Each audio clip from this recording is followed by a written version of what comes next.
Ditres Narkoba Polda Sumsel blender barang bukti sabu seberat 4 kg.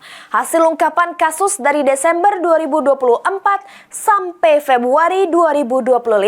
Dengan 13 laporan polisi, barang haram tersebut didapat dari 15 uang tersangka yang terdiri dari pengedar, bandar, sama kurir.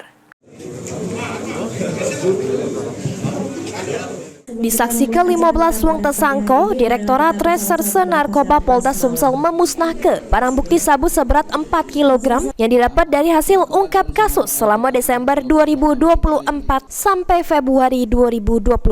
Barang bukti tersebut didapat dari tersangka yang merupakan pengedar, bandar, sama kurir dengan 13 laporan polisi. Sebelum dimusnahkan, barang haram ini dicek terlebih doken keasliannya oleh tim laboratorium forensik Polda Sumsel.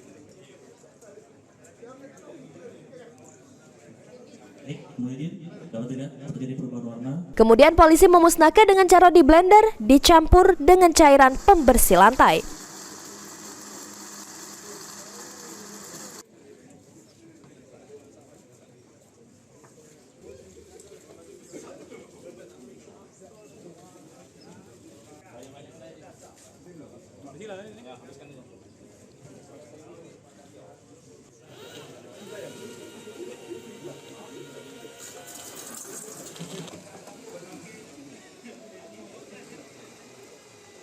Dari bulan Desember sampai dengan Februari 2025, yang mana laporan polisi yang kita lakukan pemusnahan sebanyak 13 LP dengan jumlah tersangkanya sebanyak 15, yang untuk tersangka yang kita berhasil amankan itu termasuk dari golongan dari pengedar maupun dari kurir.